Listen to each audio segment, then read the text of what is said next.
అదే RTV app వార్తల్ని క్షణాల్లో చదివే అవకాశం ఉంటుంది. ఒక న్యూస్ పేపర్, ఒక టెలివిజన్ ఛానల్ మీ చేతుల్లో ఎప్పుడు ఉంటాయి. పెట్టిపల్లి కేక్ కింద భూములు ఉంటాయి అన్న. గత నెల నుంచి అంతకుముందు గవర్నమెంట్ మేము నీళ్లు ఇస్తాం, రైతుల పొలాలు పంటలు పెట్టుకోమంటే మేము పెట్టుకున్నామన్నా. ఇప్పుడు వచ్చిన ఈ పుట్ట దశ వచ్చే మూమెంట్ లా మా పొలాలు ఎండుతున్నాయి. కనీసం మీరు గౌరవ విలేకరు గానీ ఎవరన్నా మేము తీసుకొని పోతాం. మా పొలాల బాధ మీరు చూడండి. మాకు కావాల్సిన నీళ్లు కావాలి. మేము కోరుకునేది ఒకటే, మీ గౌరవ విలేకరులను మిగతా కోరుకునేది ఒకటే, మాకు కావాల్సిన నీళ్లు కావాలి. రైతులను బతికియండి, రైతులు బతికియండి, రైతులకు కావాల్సిన నీరు.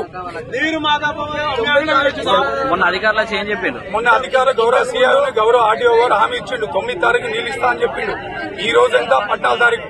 మేము కూడా నీళ్లు వస్తాయని చెప్పి మేము కూడా అయినాం, అధికారుల మాట విన్నాం. అయినా కూడా ఒక చుక్క నీళ్లు మా పొలాలు మొత్తం పెడుతున్నాం.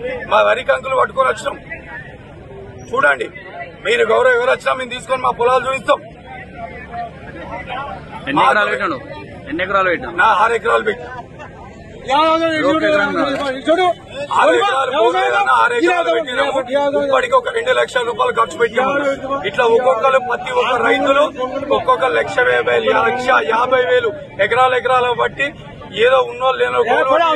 కాకరపల్లి, నా పేరు పడు శ్రీనివాసు. పొలాలు పెట్టి 2 నెలలు అవుతుంది. 2 నెలలు బట్టి కూడా ఈ వరకు కూడా నీళ్లు ఏటప్పుడు 10 నెలల బట్టి నీళ్లు వస్తాయి. అదే దృష్టి కొద్ది మేము పొలాలు పెట్టాం. కామంపల్లి, సీతంపల్లి, రాంశపురం, కాకరపల్లి, మైలిపల్లి, ఇటువెల్లి, ధర్వారం, సూరాపల్లి ఇంతమంది రైతులు అందరం పొలాలు పెట్టాం. ఏట పెట్టినాడో పెట్టినాం. 2 నెలలు బట్టి ఈ వరకు కాలువ నీళ్లు తాగాలి. ఎస్ఆర్ఎస్ నుండి కాలువ నీళ్లు ఈ వరకు రావడం లేదు. ఇక్కడ గుండారం వరకు వస్తాయి అట. గుండారం ఉంటుంది, మాకు వరకు నీళ్లు రావడం లేదు. ఎవరో ఫోన్ చేసినా కూడా వస్తాయి. ఈసారి అంతే అన్న మాట కానీ మాకు వరకు నీళ్లు అందింది లేదు. మంత్రి వరకు నీళ్లు రాలేదు. ఈ మంత్రి అధికారులు ఏం చేస్తారు? ఎవరో పని చేసినా అత్తే అంటారు. ఆ నీళ్లు వరకు రాలేదు. పంట నోట్లకు వచ్చిన పొలాలు ఉల్లాడిపోతాయి. మేమేం అడుగుతారు? మాకు ఒక 10 రోజులు కాలం నీళ్లు బంద్ కాకుండా ఒక్క మొక్కన 10 రోజులు 15 రోజులు నీళ్ళు వస్తాయి. అందరి పొలాలు వాడతాయి. పొలాలు పట్టుకొచ్చినాయి. ఈ నెల రోజులు నీళ్లు రావాలి. ఇంకా నెల రోజులు వాడితే పొలం అంటాయి. ఈ నెల రోజులు ఎట్లా చేసినా మాకు నీళ్లు రావాలి. మొన్న ధర్నా చేస్తామన్నారు. 8 తారీఖు ధర్నా చేస్తే మీకు ఖచ్చితంగా నీళ్ళు వస్తాయి బాబు, మీరు ధర్నా చేయకుండా ఇబ్బంది పడకుండా నీళ్ళు ఇస్తామన్నారు. 8 తారీఖు 15 తారీఖు వచ్చింది. ఈ వరకు నీళ్లు రాలేదు. మళ్ళీ అందుకే వచ్చి రోడ్డు మళ్ళా ధరని మాకు వేరే మార్గం లేదు. మళ్ళీ నీళ్ళు వస్తారు. మేము రోడ్డు మీద కూర్చుంటాం. బతుకులం పొలాలు ఊళ్ళారిపోతాయి. సార్ మీ దండం పెట్టో, మాకు నీళ్ళు అని అడుగుతాం కానీ మేము ఇంకా అడుగుతామా? మాకు కావాల్సిన నీళ్లు వచ్చే ప్రయత్నం కావాలి. మాకు నీళ్లు తెప్పియాలి. అధికారులు ఎట్లా చేస్తారు? మాకు నీళ్ళు వచ్చే ప్రయత్నం చేయండి సార్. నీళ్ళు రాకపోతే మాత్రం మళ్ళీ మా పరిస్థితి మేము ఇక్కడనే ఉంటాం, ఇక్కడనే కూకుంటాం. రాత్రి వాళ్ళు రోడ్డు మీద ఉంటాం. 10 రూపాయలు పెట్టుకొని కూడా చేస్తాం. మంచిగా ఇవాళ కాంగ్రెస్ వాళ్ళు ప్రభుత్వాలకు చూస్తే మాకు అవసరం లేదు.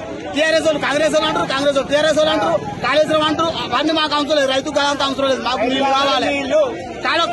శ్రీబాబు మంత్రి అయ్యండి, ఐటీ మంత్రి అయ్యండి. ఒక మంత్రి సొంత నియోజకవర్గం 30 ఏళ్ల చరిత్ర ఉండేది శ్రీబాబు మంత్రిలో.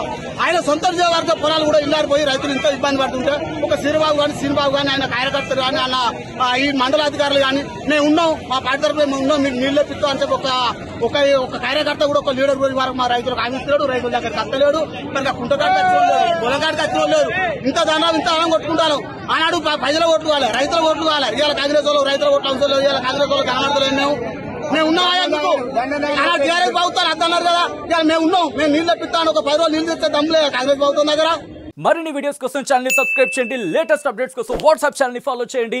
అండ్ లింక్ డిస్క్రిప్షన్ లో ఉంది.